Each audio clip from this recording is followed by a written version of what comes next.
Amacha malungi atwala musako mwena abekumide ku mukuto gwa Daily Still Hope abali ku Daily Still Hope tune eje media ndowooza mwina mwatusedda ku mirimu gyammwe naye twagala tukuweyo ekigambo eky'amagezi nti olunaku olwaleero beera mwegendereza wa wogenda okuba nga ate ogula ebyokunywa wa wogenda okuba nga ate ogula ebyokulya oba Mukama akuyambe nti osobola okuba nga ate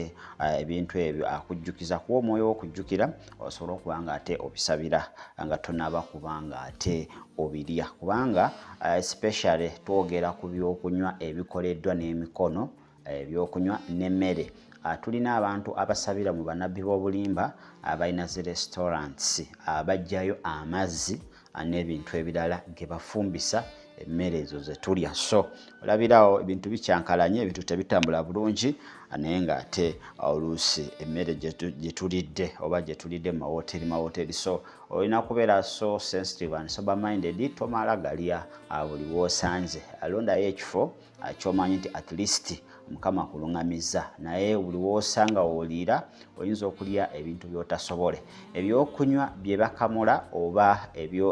especially obutunda n'ebyokunywa ebirireted nga bikoleddwa n'emikono gyabwe amazzi ge bakozesa okuba nga ate bakola ebyokunywa ebyo abasinga abasabira banabbi b'obulimba ngewa Kakande ewa Loni Makabayi n'awalala bafuneeyo amazzi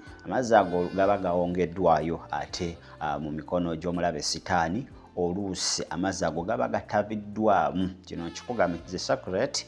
you can like it or not amazzi ago oluusi ge babawa bagagattamu amazzi g'abafu so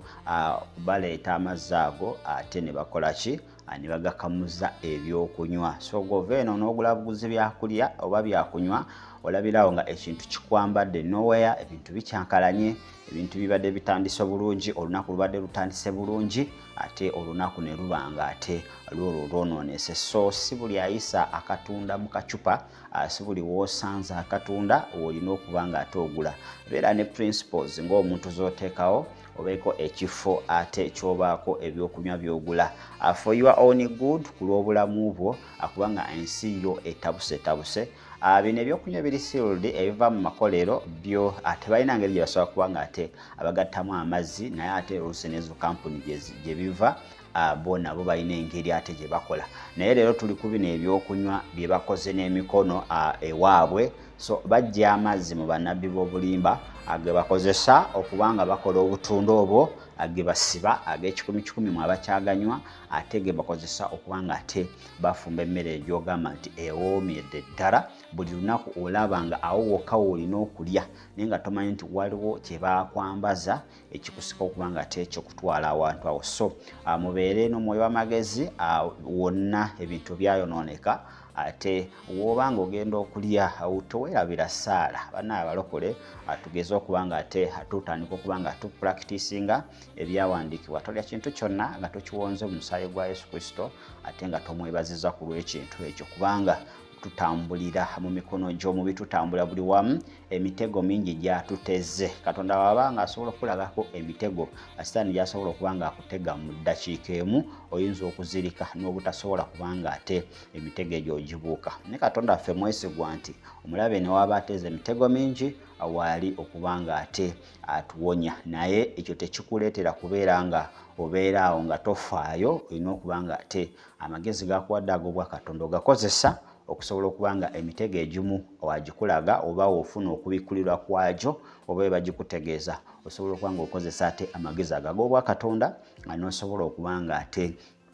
emitego egyo ogibuuka so makya malungi ndowooza mwanywedde dda breakfast oba mwalidde dda breakfast ate muteekateeka okuba nga mufuna lunch naye nga beera mugezigezi nze nkubulidde ekyama ekigenda mu maaso ennaku zo nti banabbi b'obulimba amazzi kati bagabaliisiza mu byakulya na byakunywa bye mugula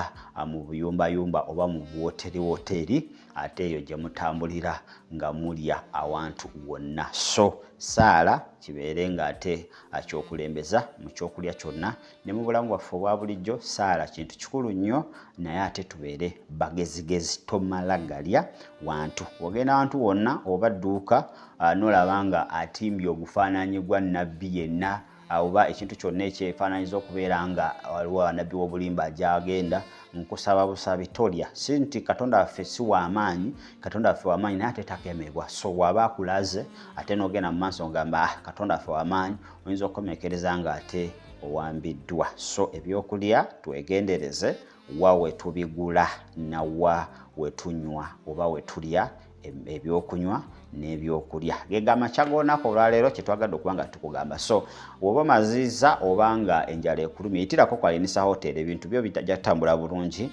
ebyokunywa byabwe n'ebyokulya byabwe ate tojja kusanga nga ate babijje mu bannabbi b'obulimba. Ndowooza breakfast enaatera okuba nga eggwayo, lunch yayidde dda, evening tea, supper, offers leero olunaku si lwakutaano ogula pizza emu bakuwa ndala. So yitirayo olunaku olwaleero ebintu bijja kuba nga ate bitambula mu ngeri ennuŋŋamu ate eyo yennyini esaanidde ate tuweerabira saala yoyinza okuba nga ate okulembeza mu kifo kyonna akyoba ogenzeemu. Gera Jamil, beere bulungi.